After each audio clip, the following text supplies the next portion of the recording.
Question number 17 देखिए, very halwa question, again very easy question. Question number 13 का अगर आपने सॉल्यूशन देखा है तो ये भी अच्छे तरीके से आपको समझ में आ जाएगा obviously. How are we able to see nearby and also the distant object clearly. ठीक है, तो आपको पता है बच्चों, दूर की चीज़ें और पास की चीज़ें हम क्लियरली देख सकते हैं। जैसे हमारा कैमरा होता है, ठीक है ना, तो कैमरे का फोकल लेंथ क्या होता है, फिक्स होता है। अब कुछ बच्चे बोलेंगे मैं तो जूम कर लेता हूँ, वो तो तुम एक बार करते हो ना, ठीक है ना, तो तुम एडजस्ट करते हो। तो आई में ऐसा नहीं होता, आपको पता ही, आई एक ऐसा नेचुरल लेंस है जिसकी फोकल लेंथ ऑटोमेटिकली एडजस्ट हो जाती है। फोकल लेंथ इंक्रीज भी हो सकती है, तो फोकल लेंथ जब इंक्रीज होगी तो पावर डिक्रीज होगी, और फोकल लेंथ डिक्रीज होगी तो पावर इंक्रीज होगी। ठीक है, और ये जो आई ऑटोमेटिकली अपना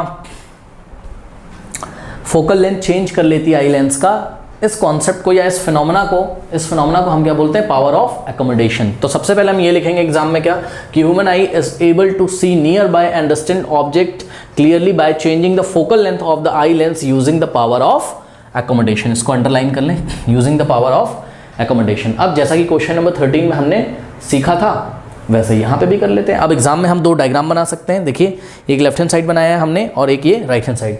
लेफ्ट हैंड साइड में आप कौन से ऑब्जेक्ट को देख रहे हैं बताइए, इन्फिनिटी, यानी कि डिस्टेंट ऑब्जेक्ट को जब आप देखोगे तो ciliary muscles are relax. Ciliary muscles कैसी होंगी, रिलैक्स होंगी। जब सिलियरी मसल्स रिलैक्स होंगी तो ये जो लिगामेंट होता है, देखिए ये सिलियरी मसल्स है, सिलियरी मसल से लिगामेंट लगा है और लिगामेंट ने नीचे भी देखिए सिलियरी मसल्स है और ये लिगामेंट है, और लिगामेंट ने किसको पकड़ के रखा हुआ है, लेंस को। लिगामेंट से कौन अटैच है, आई लेंस। ठीक है, तो जब आपकी सिलियरी मसल्स रिलैक्स होंगी तो ये लिगामेंट्स कैसे हो जाएंगे, टाइट हो जाएंगे, और जब लिगामेंट्स टाइट हो जाएंगे तो ये लेंस आपका स्ट्रेच हो जाएगा, थोड़ा सा खिंच जाएगा। तो लेंस जब आपका ऐसे खिंच जाएगा तो पतला हो जाएगा, थिन हो जाएगा, और थिन जब लेंस हो जाएगा आई लेंस तो उसका फोकल लेंथ क्या हो जाएगा, बढ़ जाएगा। ठीक है, तो उसका अगर फोकल लेंथ बढ़ जाएगा तो पावर क्या हो जाएगी, डिक्रीज हो जाएगी यहाँ पर, यानी कि इसका फोकल लेंथ क्या हो जाएगा, इंक्रीज, और पावर क्या हो जाएगी, डिक्रीज। यानी कि डिस्टेंट ऑब्जेक्ट को देखने के लिए, जो दूर ऑब्जेक्ट्स होते हैं उनको देखने के लिए आपको ज़्यादा पावर की जरूरत नहीं होती हमारी आइस को। ठीक, इसी का जस्ट बच्चों रिवर्स प्रोसेस, जब आप पास के ऑब्जेक्ट को देखते हो, देखो पॉइंट ओ जो है यहाँ नियर बाय ऑब्जेक्ट, पास में रखा हुआ ऑब्जेक्ट, इसको हम देखेंगे तो पास में रखे हुए ऑब्जेक्ट को देखने के लिए हमें ज़्यादा पावर की जरूरत होती है, मतलब फोकल लेंथ कैसा होना चाहिए, कम होना चाहिए। ठीक है, तो फोकल लेंथ कम करने के लिए ये लेंस को थिक होना पड़ेगा। ठीक है, थिक कैसे होगा, यहाँ पर सिलियरी मसल्स जो है वो कॉन्ट्रैक्ट हो जाएंगी। सिलियरी मसल्स जब कॉन्ट्रैक्ट हो जाएंगी तो ये जो लिगामेंट है जिसने अभी तक जो टाइट था, ऐसे जो लेंस को भी थिन करके रखा था, तो सिलियरी मसल जब ऐसे कॉन्ट्रैक्ट हुई, तो जब कॉन्ट्रैक्ट हुई तो लिगामेंट्स लूज पड़ गए, और ये जब लिगामेंट्स लूज पड़ गए तो इनका ज़्यादा कंट्रोल आई लेंस के ऊपर होगा नहीं, और आई लेंस कैसे हो जाएंगे, थिक हो जाएंगे, मोटे हो जाएंगे, और आई लेंस जब थिक हो जाएंगे तो इनका फोकल लेंथ क्या हो जाएगा बच्चों, इनका फोकल लेंथ हो जाएगा डिक्रीज, और पावर हो जाएगी क्या, increase, because power is inversely proportional to what, focal length, हमें पता है।